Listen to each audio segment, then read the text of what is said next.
So today we are fortunate to have a very special guest, National Security Advisor Jake Sullivan, here to join us and give a preview of the President's trip. And then, of course, we'll do a full briefing after that. With that, I'll turn it over to Jake. Thank you, Jen, and thanks, everybody. So as you all know, this week, President Biden will head off to Europe on the first foreign trip of his presidency. Certainly not his first foreign trip, but the first one as President of the United States. And the trip, at its core, will advance the fundamental thrust of Joe Biden's foreign policy, to rally the world's democracies to tackle the great challenges of our time. We believe that President Biden goes on this trip from a position of strength. Dramatic progress against the pandemic at home, strong projected growth that will help power the global economic recovery as well, renewed American power and purpose, and a rock-solid foundation of alliances that will serve as force multipliers for our global agenda. At the G7, he will join with his fellow leaders to lay out a plan to end the COVID-19 pandemic with further specific commitments towards that end. He will also join his fellow leaders to announce a new initiative to provide financing for physical, digital, and health infrastructure in the developing world, a high-standard, climate-friendly, transparent, and rules-based alternative to what China is offering. He and the other leaders will endorse a global minimum tax of at least 15%, as you saw coming out of the G7 finance ministers meeting a few days ago. And the G7 leaders will make a number of significant commitments on climate, on labor standards, on anti-corruption, and on ransomware. At NATO, President Biden will address enduring security challenges that have been at the core of the alliance for a long time, including Russia and coordinating the remaining period of the drawdown of forces from Afghanistan. But they will also focus on emerging security challenges to the alliance, critically including cyber and the challenge posed by China. President Biden will also reinforce the importance of burden sharing, not just the 2% commitment that allies made back in 2014 at the Wales Summit, but the need for allies to give not just cash, but contributions to exercises and to operations that NATO is undertaking, and to have the kinds of capabilities that make sure that NATO is a full-spectrum alliance with allies across the board providing the kind of high-end capabilities NATO requires. At the US-EU summit, the President and European Union leaders will focus on aligning our approaches to trade and technology so that democracies, and not anyone else, not China or other autocracies, are writing the rules for trade and technology for the 21st century. President Biden will also have a series of bilateral engagements, including a US-UK summit with Prime Minister Johnson, where the two leaders will reaffirm the special relationship and update and upgrade it for the modern era. And we will have further announcements about additional bilateral engagements that he will have both in Cornwall and in Brussels in the days ahead. After his time at the G7, at NATO, and at the US-EU summit, President Biden will go to Geneva to meet with President Putin. He will do so, of course, after having had nearly a week of intensive consultations with allies and democratic partners from both Europe and the Indo-Pacific. So he will go into this meeting with the wind at his back. Now, we have made clear repeatedly, and I will reinforce again today, that we do not regard a meeting with the Russian president as a reward. We regard it as a vital part of defending America's interests and America's values. Joe Biden is not meeting with Vladimir Putin despite our country's differences. He's meeting with him because of our country's differences. There is simply a lot we have to work through. We believe that President Biden is the most effective direct communicator of American values and priorities, and we believe that hearing directly from President Putin is the most effective way to understand what Russia intends and plans. There is never any substitute for leader-to-leader engagement, particularly for complex relationships. But with Putin, this is exponentially the case. He has a highly personalized style of decision-making, and so it is important for President Biden to be able to sit down with him face-to-face, to be clear about where we are, to understand where he is, to try to manage our differences, and to identify those areas where we can work in America's interests to make progress. When President Biden returns to Washington next week, we believe that we will be in a materially stronger position to manage the major threats and challenges this country faces: COVID, climate, China, cyber, Russia, and shaping the rules of trade and technology for the future. So with that, I'd be happy to take any questions that you have. Yeah. Thanks, Jake. Is this the right time to be having a one-on-one meeting with Vladimir Putin so early in President Biden's presidency, before he's met one-on-one with so many other world leaders, and at a time when there isn't a specific deliverable that the White House is looking to achieve from the one-on-one meeting? So first, we don't think in terms of U.S.-Russia summits as being about deliverables. Because if you're going to wait for really significant deliverables, you could be waiting a long time, conceivably. So what we need to think about this summit is doing is fundamentally giving us an opportunity to communicate from our president to their president what American intentions and capabilities are, and to hear the same from their side. That has value in and of itself. Secondly, in terms of the timing, it is hard from our perspective to find a better context for a meeting with the Russian president than after time spent with the world's leading market economies, the G7, plus India, South Korea, Australia, and South Africa, after a meeting with all of his fellow leaders at NATO, after a meeting with the presidents of the European Union, and then and only then going into this session to be able to talk through the complex set of issues in the U.S.-Russia relationship. That, from our perspective, is the right context within which to engage Russia. And as far as whether it comes too early in his presidency, if you think about what we've dealt with from the outset on Russia, it's been a busy time. We've extended the New START agreement. We've imposed costs for election interference and for solar winds. We've dealt with a Russian buildup on the Ukraine border. And of course, we are contending with a range of issues in the cyber and ransomware domain. So we feel that it is an effective and appropriate context and time period for us to have this summit. And then just as a follow-up to that, the Ukrainian president did an interview today and implored President Biden to meet with him first before Mr. Biden sits down with Vladimir Putin. Is that something that you're considering? If not, why not? Well, actually, I have come into this briefing room from the Oval Office where President Biden was on the phone with President Zelensky of Ukraine. This is a call that they had been planning to make in advance of President Biden going to Europe, meeting with President Putin. They had the opportunity to talk at some length about all of the issues in the U.S.-Ukraine relationship, and President Biden was able to tell President Zelensky that he will stand up firmly for Ukraine's sovereignty, territorial integrity, and its aspirations as we go forward. And he also told President Zelensky that he looks forward to welcoming him to the White House here in Washington this summer after he returns from Europe. Jake. Yeah. Hi, Jake. Thank you. We know that Afghanistan is going to be discussed with our NATO allies. There's been a lot of concern about replacing some of those U.S. assets, such as the drones, to be able to fight against the Taliban. Can you bring us up to speed on where are the negotiations with Pakistan, and would the United States like to have a drone base in Pakistan? So I'm not going to get into the details of our negotiations with Pakistan. I will only say this. We have had constructive discussions in the military, intelligence, and diplomatic channels with Pakistan about the future of America's capabilities to ensure that Afghanistan never again becomes a base from which al-Qaeda or ISIS or any other terrorist group can attack the United States.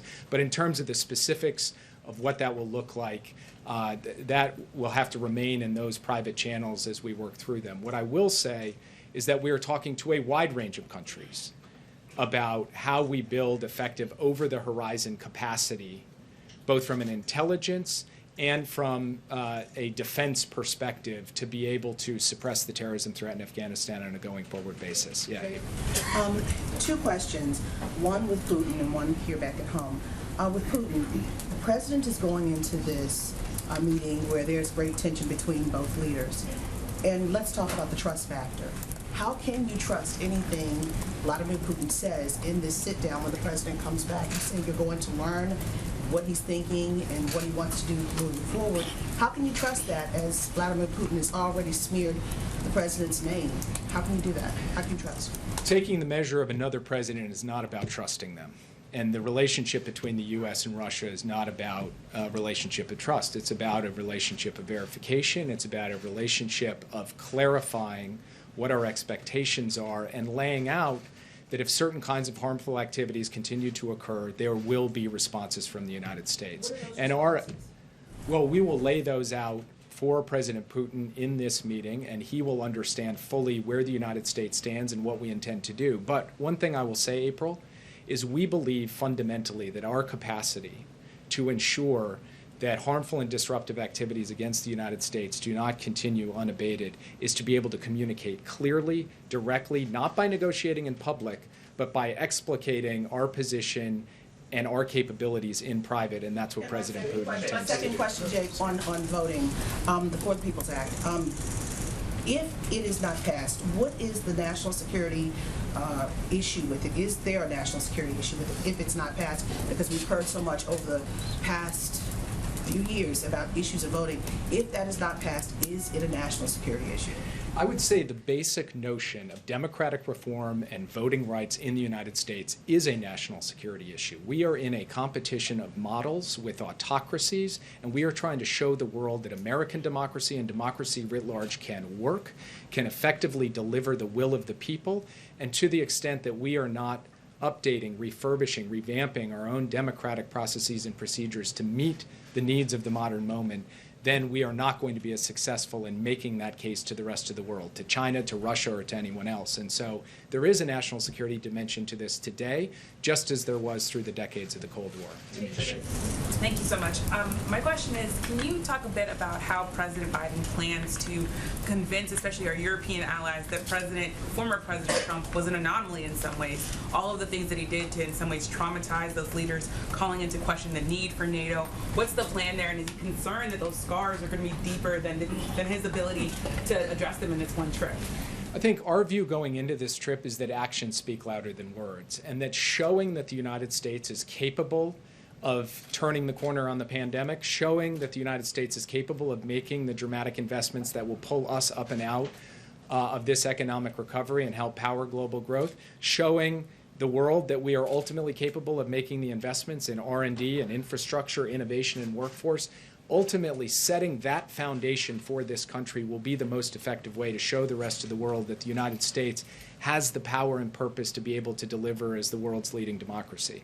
So that's what he's going to try to demonstrate. And he, as I said at the outset, feels he goes into this from a position of strength because of the record he's built up over the course of the first 4 months. Can you talk a little bit, is Congress being briefed on the idea of voting as a national security issue? And if the For the People Act isn't passed, what will that say globally, given the fact that you just laid it out as a national security issue? So I will say humbly, as the National Security Advisor, I don't tend to get into the middle of the debates up on the Hill on issues like voting rights. All I can say is the bottom line principle, not a specific question about the vehicle or the time frame, but rather the fundamental principle, which is that a strong, vibrant American democracy that protects voting rights is the best way for us to make the case to the world that our model and not some other model is the right model to actually vindicate the will of the people here in the United States, and for other democracies to be able to do the same. Yeah, two quick questions. One to follow up on Yamiche. The biggest concern of some of our allies has been over the last 4 years and even before just the rapid swing back and forth of our foreign policy. Now, you can't assure anyone what's going to happen after you leave, but what assurances and what will you tell our allies that despite what we've seen in the past, that we have returned to normal? I think the best way to answer that question, and this builds on what I said to Yamiche, is what President Biden can do is show the rest of the world what America is capable of. If we can lead the world in ending the COVID-19 pandemic more rapidly, if the growth we are powering for the American people here at home helps power a global economic recovery, if we can help rally, as the president did with his Climate Leaders Summit, action on the climate crisis so that we actually beat this thing ultimately, that is going to be the best way for people to say, man, the United States can do this. They can deliver, and we will stand up and stand behind them. And that is the approach that he has taken from the first day he's been in office. That's the message he's going to carry into these meetings. And what I believe we will deliver just out of the G7 alone, in addition to the other meetings he's going to have on this trip, will show that the United States retains profound capacity to help rally the world's democracies to solve big problems. The second question was, will you look at ransomware as a national security priority? How will we address that in the G7? Yes, ransomware is a national security priority, particularly as it relates to ransomware attacks on critical infrastructure in the United States. And we will treat it as such in the G7. We will treat it as such at every stop along the way on this trip. Yes. What is the point of meeting Putin in person if there are no deliverables and there's no real trust to that relationship? Why does the president think in person is the most effective way to address Putin when you could just do this on the phone? Well, first of all, there's no substitute for face-to-face engagement in any dynamic. He's not just going to Geneva, right? He's going to Cornwall, he's going to Brussels. He will have the chance to look in the eyes of literally dozens of leaders over the course of his time, and all of that will be better than just operating on the telephone. That's... I'm asking about Putin, though, not the other leaders. If the relationship is centered around these issues that are so complicated, what does this president believe? What does he believe he can bring to the table with Putin, and how does he assess Putin as a leader that he could talk to across the table? So first, the reason I answered with all the other leaders is this isn't something unique to Putin. Meeting face-to-face is not just something you do with Vladimir Putin. It's something President Biden is going to do, I think, all told, when you add it up, with somewhere approaching 35 or 36 leaders just on this one trip alone. And he has welcomed the Prime Minister of Japan and the President of Korea. He will welcome other leaders here over the course of the summer, because face-to-face engagement is just of a different order of magnitude of diplomatic engagement from doing it over the phone. Second, on this notion of deliverables in the U.S.-Russia summit, at the end of the day, what we are looking to do is for the two presidents to be able to send a clear signal to their teams on questions of strategic stability, so that we can make progress in arms control and other nuclear areas to reduce tension and instability in that aspect of the relationship. And then second, being able to look President Putin in the eye and say, this is what America's expectations are, this is what America stands for, this is what America's all about. This, we believe, is an essential aspect of U.S.-Russia diplomacy, because President Putin is a singular kind of personalized leader, and having the opportunity to come together in a summit will allow us to manage this relationship and stand up and defend American values most effectively. Following up on the ransomware issue, given how pervasive it is and has been for some time, U.S. officials have talked about the need for international allies to work together on this issue. Are you looking for specific commitments from allies? What do you want to come out of the G7 and NATO summit with as it pertains to ransomware to help better protect the U.S.? So one of the things we'd like to see out of the G7 is the start of an action plan that covers a number of critical areas. First, how to deal with the increasing the robustness and resilience of our defenses against ransomware attacks collectively. Second, how to share information about the nature of the threat among our democracies. Third, how to deal with the cryptocurrency challenge, which lies at the core of how these ransom transactions are played out. And then finally, how we collectively speak with one voice to those countries, including Russia, that are harboring or permitting cyber criminals to operate from their territory. So those are some of the things that we are looking for as outcomes out of the G7+. We will also speak in the NATO context about cyber threats, particularly as they relate to critical infrastructure, as being of a different order of magnitude of security threat that the alliance has to concern itself with in a way that it hasn't historically, but it's got to become a priority on a going forward basis. Yeah. Thank you so much. Thank you. Thank you so much. Okay, so about the infrastructure financing program that you were talking about is going to be announced. Which countries is the United States and G7 look at? Is Brazil one of these developing countries to receive this financing? And if you could update us about the discussions with Brazil on 5G, because today we have a delegation from Brazil here discussing with NSC officials. And finally, why hasn't President Biden still talking with the Brazilian President Bolsonaro? why he hasn't, and what is the message that is sent to Brazil? It's June. He's already going for an international trip. He has not yet speak with Brazil. So why is that? So there are a number of leaders that he hasn't had the opportunity to speak with. And one of the reasons why, of course, as many people in this room know, is he's had an unbelievably packed and crowded agenda, particularly domestically, in trying to beat the pandemic and get on the road to COVID-19 recovery. So he's looking forward to making sure he gets to touch the leaders of every significant country in the world over the course of the coming weeks and months. On 5G, we have made clear our view, and we will communicate that with the delegation visiting from Brazil, that we believe that trusted vendors for 5G are the best way both to secure telecommunications networks and to ensure that a country's democratic values can be protected. And then finally, I'm not going to get ahead of the announcements on the financing for infrastructure package. I will let that speak for itself, but I will say it will cover all of the significant regions of the world, including Latin America and the Caribbean. Thank you, sir. When the United States rejoined the World Health Organization, you wrote in a statement that meant, quote, holding it to the highest standards.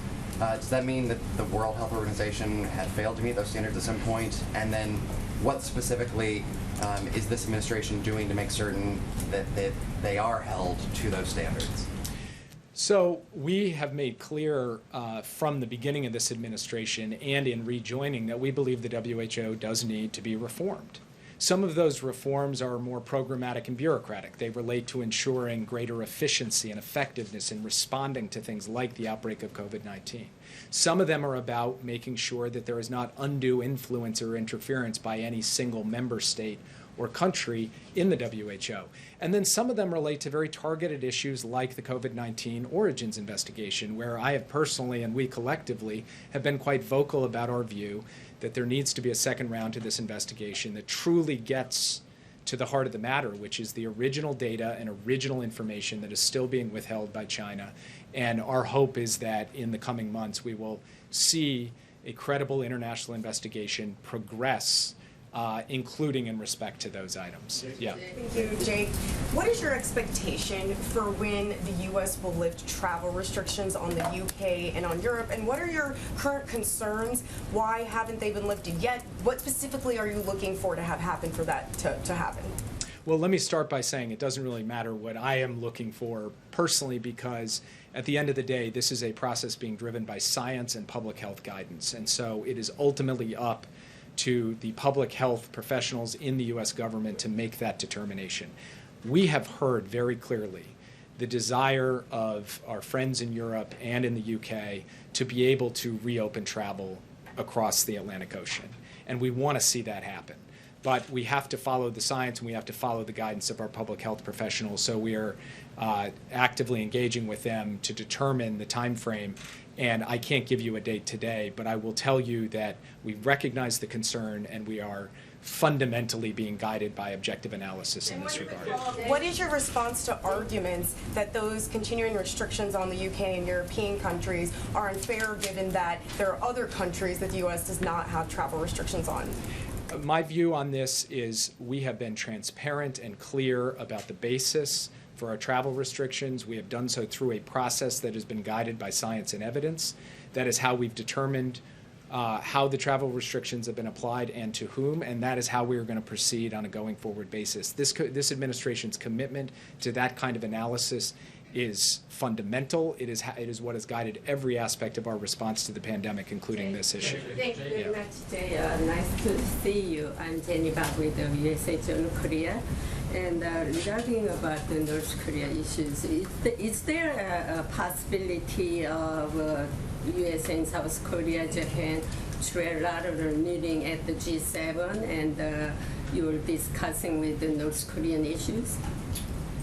We don't currently have a trilateral scheduled between the U.S., Japan, and South Korea, but I will tell you there's a possibility for virtually anything in these small spaces where you have just, in this case, 10 or 12 leaders in person there in Cornwall, but there's nothing currently on the schedule. Bit of a logistical question, actually. Do you expect President Biden and President Putin to spend any time together alone, or do you expect that staff and aides will be present throughout all of this summit? And can we expect a joint press conference between the two leaders, and is this something that you're actively pushing for? All of that is still being worked out. So when I've got more to report on the modalities, both in terms of how the meeting will be structured and the press elements, we'll come back to you. Jim, I wanted to ask you about the relationship specifically with two leaders. It was announced last week that the president will have a bilateral with the Turkish president, Recep Tayyip Erdogan. I know that talks have been challenging with him. Can you describe what the administration's hoping to accomplish out of that? And also, secondly, with the UK, what is the dynamic, or what's the personal relationship between Boris Johnson and Joe Biden? I know we've heard about the special relationship between the two countries. What's their relationship like? So President Biden and President Johnson, or Prime Minister Johnson, have had the opportunity to have a couple of phone calls, and those phone calls have been warm, they've been constructive, they've been very much down to business. They've gone through extensive agendas in both of them. And I expect that their meeting together will just cover the waterfront. I mean, a really wide range of issues where the two of them and the U.S. and the United Kingdom do see eye to eye. They've been collaborating on this plan to end the pandemic. They've been collaborating on this infrastructure financing plan. They've been collaborating on virtually every aspect of the G7 agenda, and they talked very closely about how the leader summit that President Biden hosted on climate could help provide the runway into COP26, which Prime Minister Johnson will be hosting in Glasgow. And then as far as President Erdogan is concerned, they will have a bilateral on the margins of the NATO summit in Brussels. And there, too, it's going to be a broad and expansive agenda. Issues right there in the region, of course, in the Eastern Mediterranean, with Syria, with Iran, Nagorno-Karabakh, but also the role that Turkey will play on a going forward basis with respect to negotiations and diplomacy in Afghanistan, and how the U.S. and Turkey itself deal with some of our significant differences on values and human rights and other issues. And President Biden knows Erdogan very well.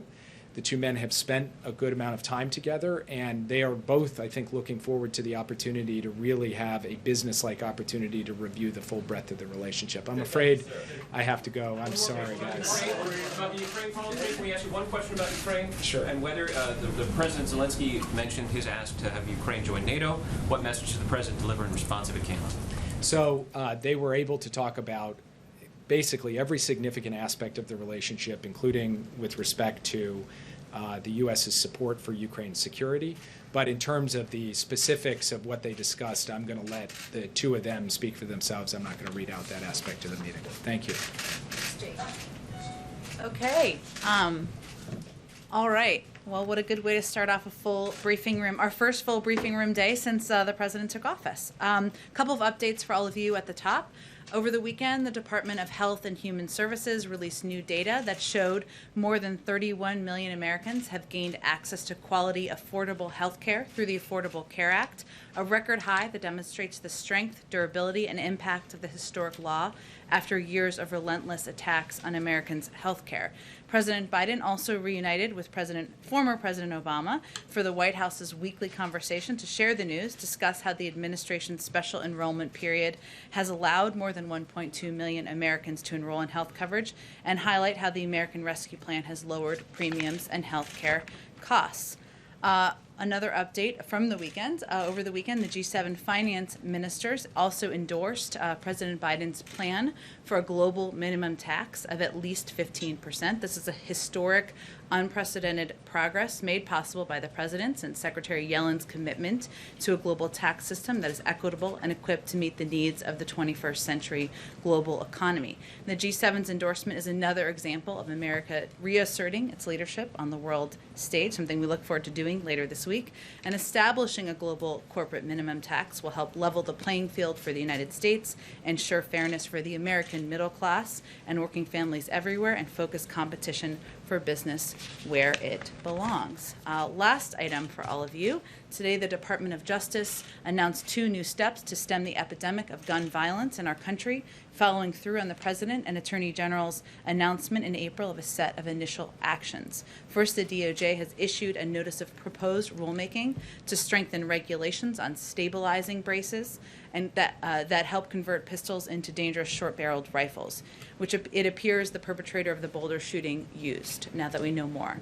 The department is also publishing model legislation and guidance that will make it easier for states to implement red flag laws, something that's already law in a number of states across the country, which studies have shown can be effective in reducing gun violence, including by preventing suicides and even potential mass shootings. This is part of the president's longstanding commitment to addressing the scourge of gun violence, which continues to claim far too many lives every single day. Josh, kick us off. I'm very thrown off by where everyone's seated. I'll adjust to it. Okay, go ahead. Thanks, Jen. Two questions. First, Senator Manchin laid out the argument that election reform should be bipartisan because anything partisan would, quote, destroy the already weakening binds of our democracy. Does the president agree with that sentiment, or is that sentiment untenable because of the state level changes being pushed by Republicans? Well, first let me say that the president knows he was elected to deliver for the American people. And his view is that that includes making voting more accessible for people across the country, making it easier and not harder to vote. And he's made clear that there's a real need for federal legislation to protect the sacred right to vote, and we are not going to wait for Congress either. That's why we've taken some steps through our Department of Justice, and also why he's asked the Vice President to lead this effort, both in working with Congress, but also at the state level, because as you noted, there are a number of problematic laws that have moved forward in states across the country. I think where we are at this point is clearly Senator Manchin has stated his point of view in his opinion piece over the weekend, which many of you, it sounds like, have read, as did we. But the president's view is that we need to move forward not just with the John Lewis Voting Rights Act, but also with legislation like the For the People Act, which enjoys, I should note, broad support from the American people, and because it does a couple of things that he thinks are essential. It provides basic protections for registering to vote and how we cast a ballot.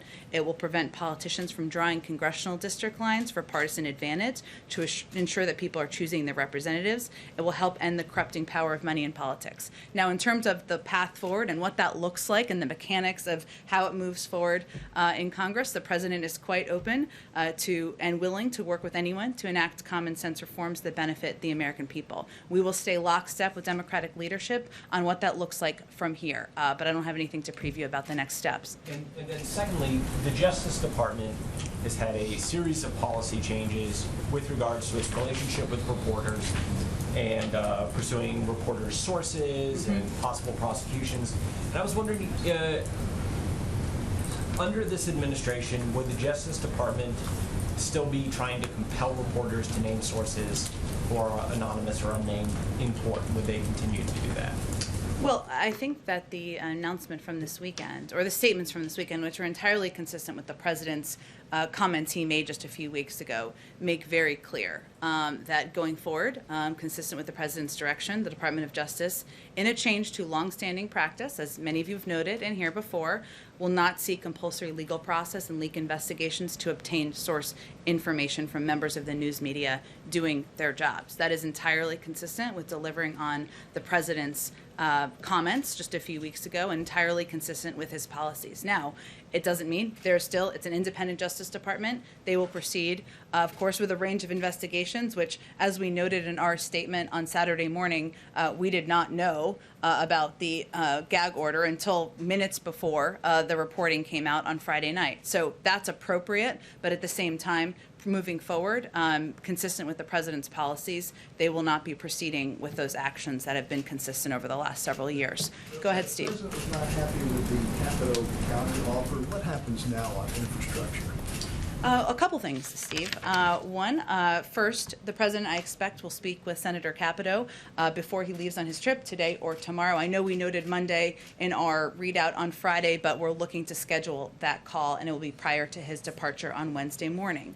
As we noted also in our statement on Friday, the offer did not meet the president's bar of growing the economy, tackling the climate crisis, and creating new jobs. And I would remind all of you, both in our counteroffer, but then in a lot lot of your reporting, it's clear the president has come down by about $1 trillion.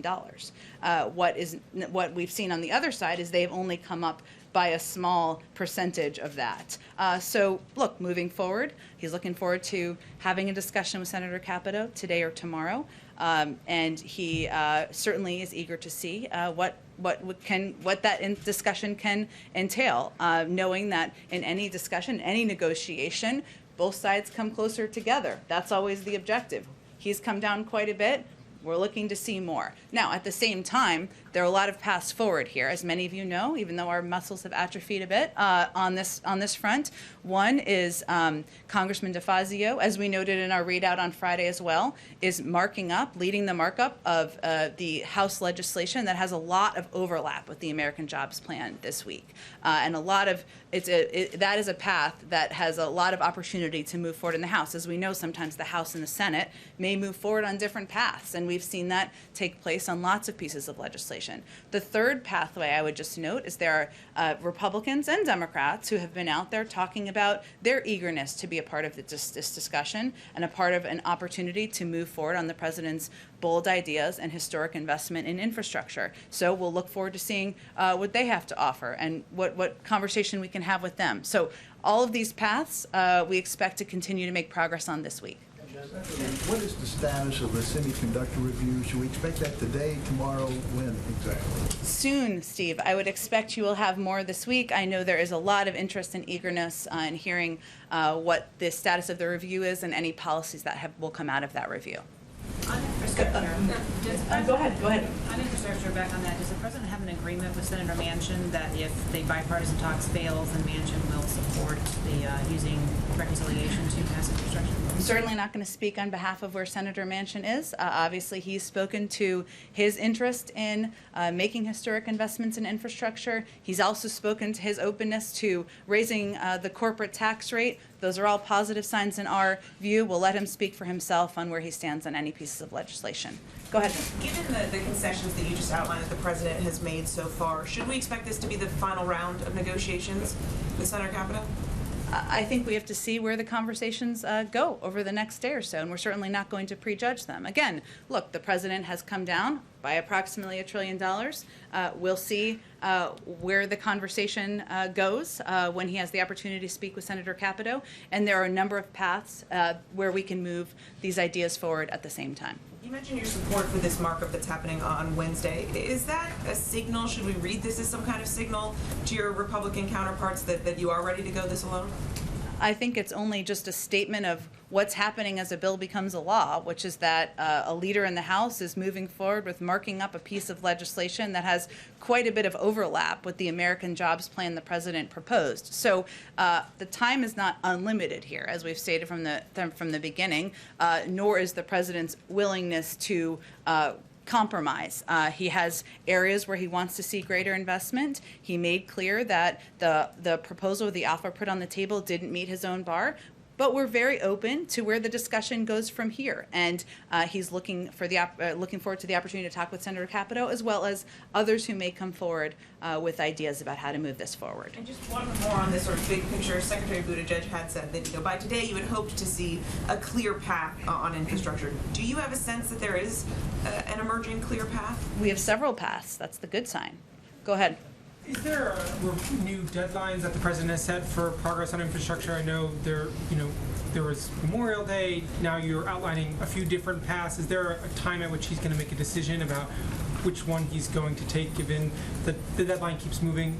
Well, first of all, what we said is by Memorial Day, we would hope to have a sense of where it looked like moving forward, and we do. We have a couple of paths forward. We don't know what the end outcome will look like, as you typically don't, as a bill is moving its way to becoming law. And there are several paths forward, as I've noted. So we're going to continue to work on all of those lines. I would also note that Speaker Pelosi has said she wants to move forward with legislation on infrastructure in the House in June. That's exactly what's happening here.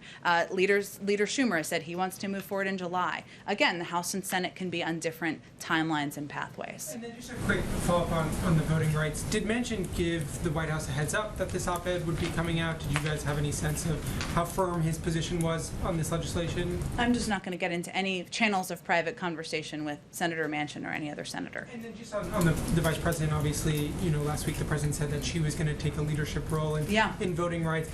Democrats have warned that if Washington doesn't take action, that the midterms will be quite difficult given the changing voting laws. Is there going to be a more, are we going to see signs of more urgency from the White House about taking action on voting rights? Obviously, the President has had a lot of lawmakers in the Oval Office to talk about infrastructure. Will we see more signs of an increasing focus on trying to make progress on voting rights? Absolutely. But I would also note that early on in the presidency, the president signed into law an executive order that put in place a number of positive steps forward on voting rights, an action he could take without Congress. We've also empowered the Department of Justice, of course, to take actions to implement some of these policies. So we're not waiting. I would also note that the fact that he asked his vice president, they agreed, I should say, since it was her ask, but that she would lead this effort moving forward, tells you what a significant priority it is for this White House. As you know, she's currently on a trip to the Northern Triangle. She'll be back, and I'm certain you'll hear more from her soon. Go ahead, Phil. Back on voting rights. I'll go to you next April, I promise. I'm just jumping around so I don't forget. Go ahead, Phil. A bigger picture one, and then one more drill down on infrastructure. What's the president's message? What's your message to Democrats, particularly progressives, who started to get a little bit antsy? That, the window's closing. We went through this back in 2009. It's time for us to move. It's not just infrastructure. If you don't move infrastructure, the rest of the $4 trillion agenda doesn't move either. How does the president kind of calm that down? I think his message is he remains absolutely committed to moving forward with a historic investment in infrastructure, and also to pushing forward the American Families Plan that will help level the playing field, lift up the next generation of workers, ensure there's universal pre-K and access to free community college. These are all initiatives that he has a commitment to moving forward on. And part of the discussion, which we talked about a little bit last week, is also about tax reform and ensuring there's a way to pay for a range of these ideas. It's not that one is assigned by a blood oath to one piece of one piece of the agenda is assigned to one piece of a pay for. There's opportunity to move forward with several components of the president's agenda. We do have time. We're not using the timeline of the Affordable Care Act as a model here, Phil, but as you know, and anyone here knows, it takes time to move these things forward, to get Democrats on board, to get Republicans on board. Ultimately, we're looking to have enough of a coalition to move forward on these bold, historic ideas. And we obviously don't have that at this moment, but we're working toward that. And then just to drill down a little bit on the 2.9 markup, I mean, this is surface transportation package. It doesn't have, most Republicans are cool to it right now. Can you elaborate how that is a viable pathway forward, given you're looking for a bipartisan pathway right now? Or kind of what the thinking is behind that markup and that piece of legislation? Well, I think it's important to note primarily because it has a great deal of overlap with the American Jobs Plan. And certainly it provides an opportunity for Democrats and Republicans to vote to support a historic investment in infrastructure. Obviously, a markup is just the beginning stage of the process. There's some time to go, but it's important to note because it is a piece of legislation that's moving its way forward even as these negotiations are continuing. Go ahead. I'm sorry, April, you're right. I'm sorry, go ahead. Yes, back on the issue of voting rights. You said the president issued some executive orders on voting rights, but they don't deal with the issue of Shelby versus Holder 2013 when it comes to pre-clearance. So how do you equate that? Well, I wasn't intending to equate it. The question earlier was broadly about voting, right? It was not about whether or not it's essential to move forward with legislation that would make voting more accessible, ensure that everyone knew that every vote was counted. I think it's important to know and understand the president doesn't feel that the John Lewis Voting Rights Act is a replacement for the For the People Act, and that it is necessary to move forward with more than that. And a follow-up on that.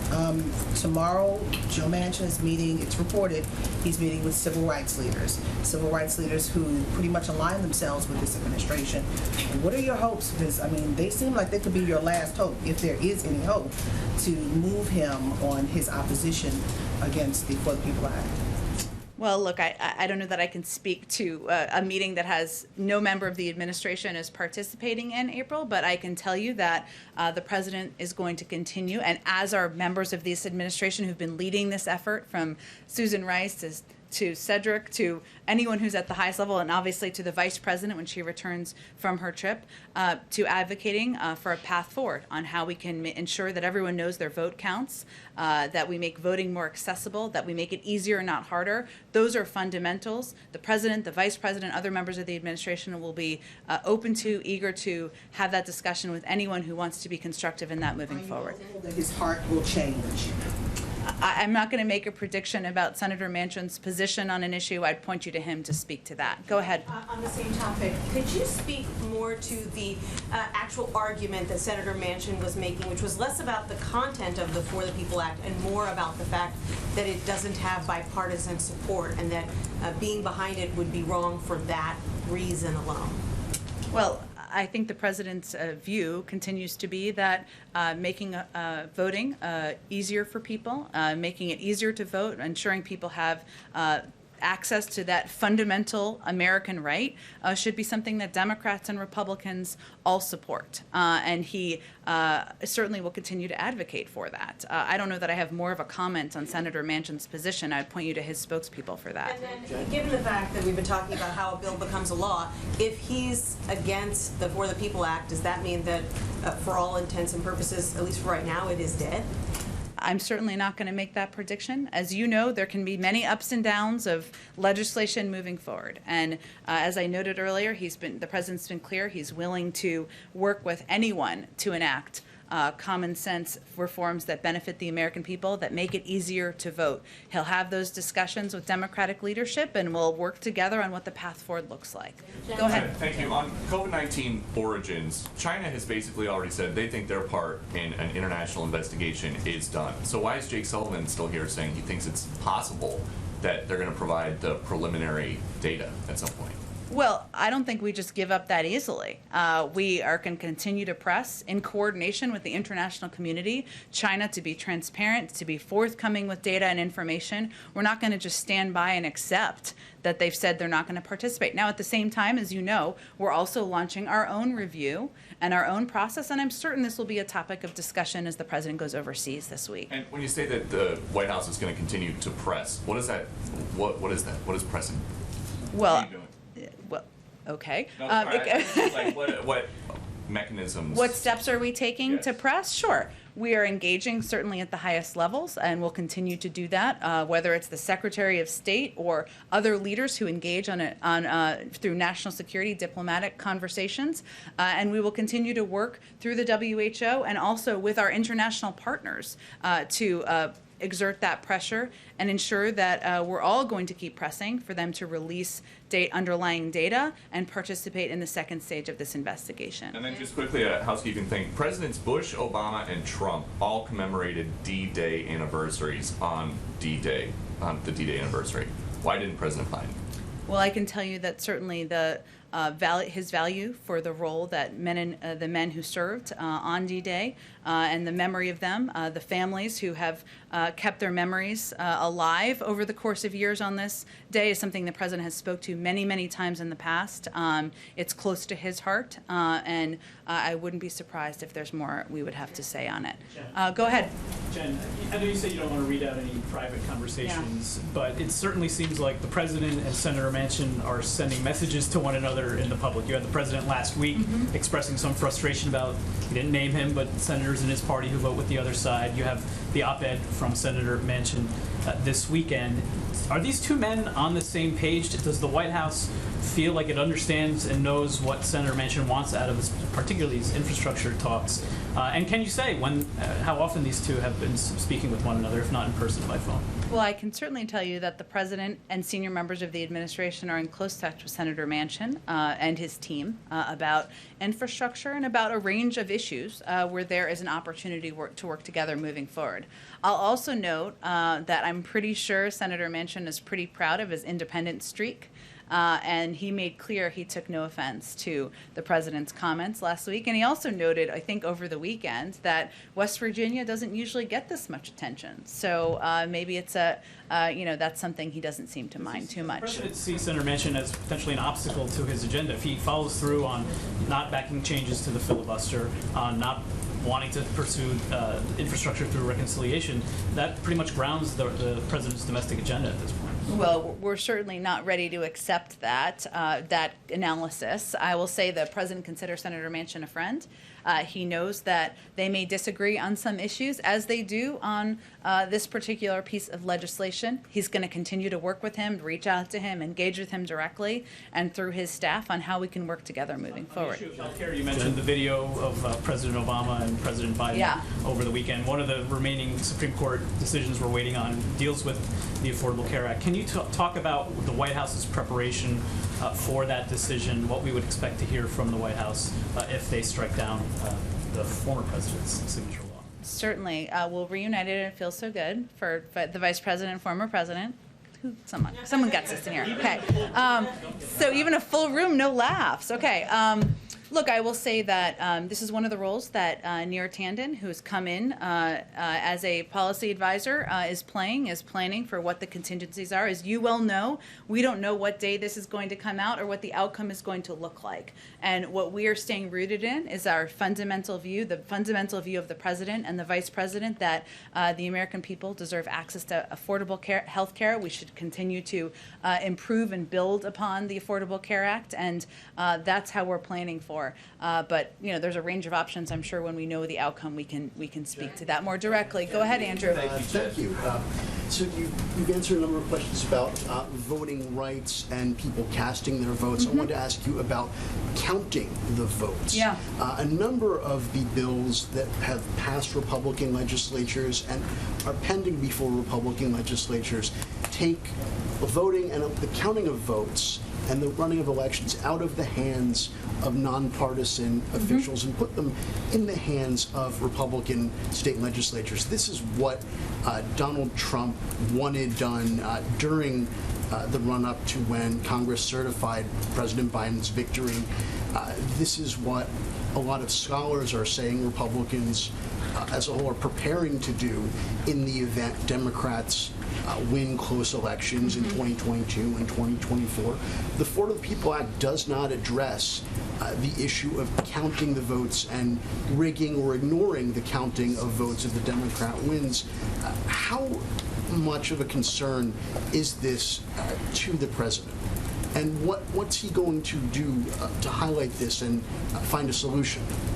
Well, Andrew, it's a really important issue to raise, and as you've noted, there are pieces of legislation putting the federal effort aside that are moving their way through state legislatures, which would make it a partisan in some scenarios, in some cases, put the hands and the power of a partisan decision-making body or individual, and clearly that's concerning. What we noted in the announcement about the vice president's role is that her effort would be focused partially on federal legislation and moving that forward, seeing what the path looks like moving forward, but also working with voting rights groups, working with state activists, working with others to see how we can address these challenges. It is a priority. It is a focus. And again, the president's fundamental view is that it should be easier to vote, not harder, and that we should ensure that everybody knows their vote is counted. Would the president support Congress amending the Electoral Count Act? I'm happy to see if there's any specific statement of administration policy we have on that particular piece. Go ahead, Francesca.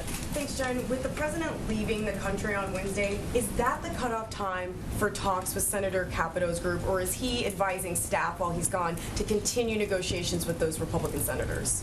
Well, I would expect certainly things will continue. We don't know. Again, we'll see what the conversation looks like when the president speaks with Senator Capito today or tomorrow. But either way, the president will certainly empower, as he has, his jobs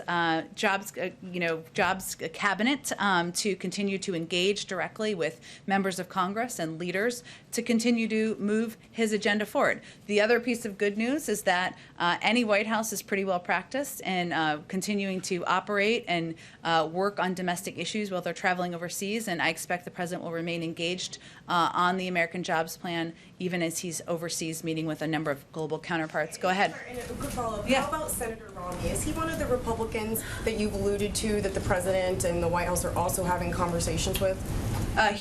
Senator Romney has spoken publicly about his interest in engaging, so certainly he'd be a person we'd be happy to have that conversation with, and there are certainly others as well. Go ahead. Thanks, Jim. If I can go to the Vice President's trip to the Northern Triangle, stay for a minute.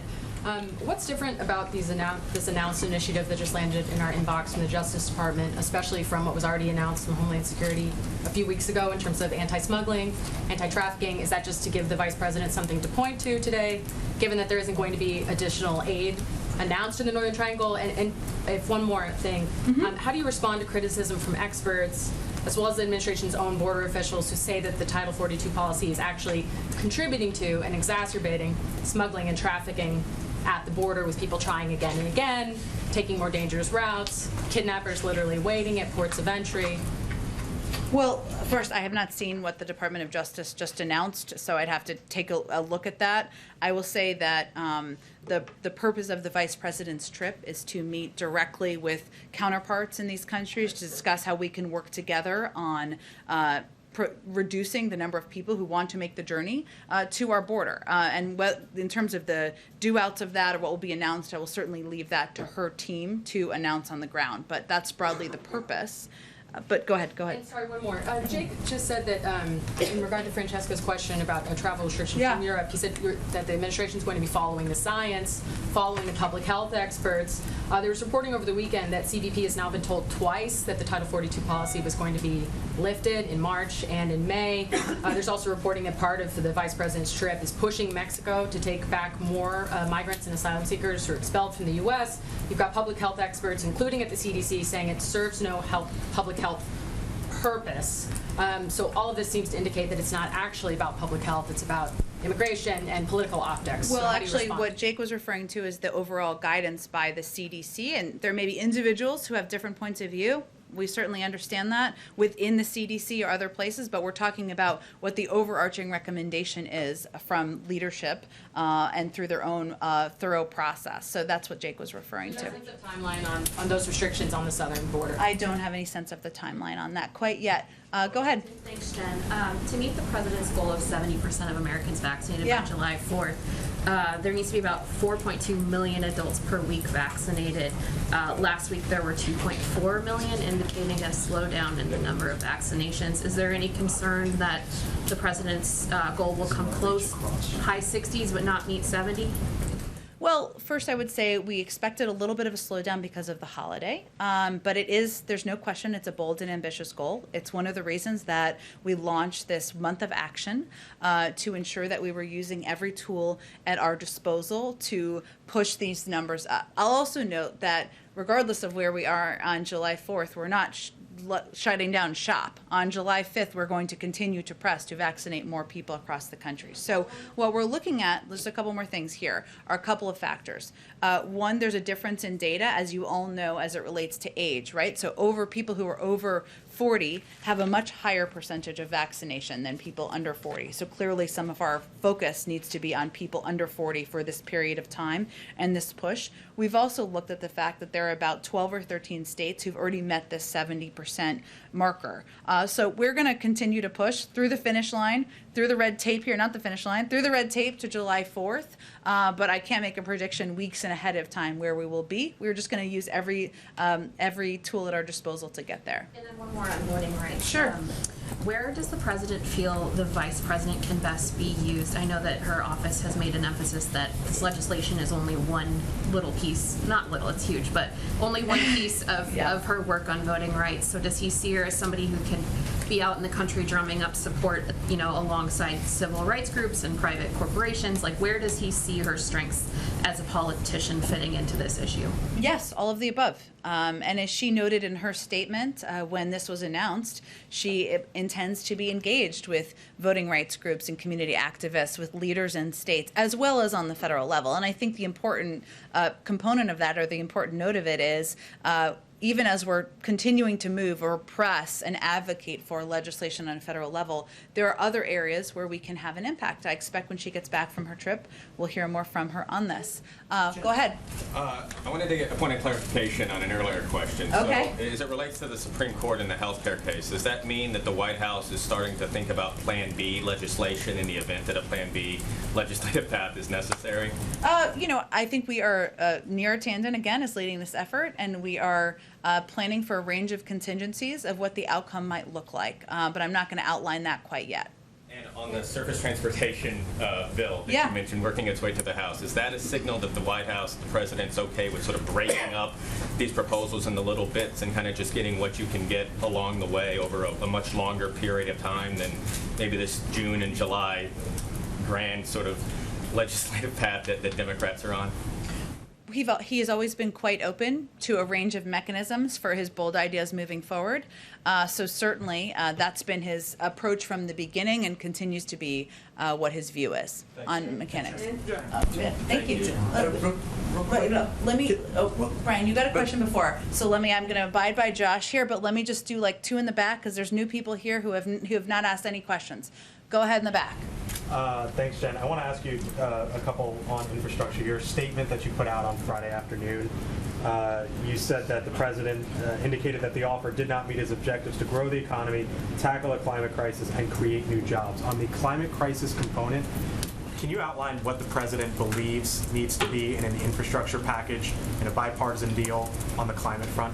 Well, I think what that is a reference to is investment in areas like EV buses and EV charging stations and some of the components that are essential to investing in industries of the future and ensuring that we're creating millions of jobs while also doing it in a way that protects our climate. So those are must-haves? I'm not outlining must-haves here. I'm outlining what the president would like to see more of in a piece of legislation.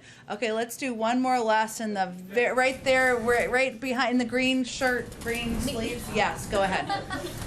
Hi, Jen. I wanted to ask you, going back to the tax proposal from over the weekend, part of that was talking about where large multinational corporations are taxed. Yeah. Do you have an estimate at this point of what that would look like for revenue for the U.S.?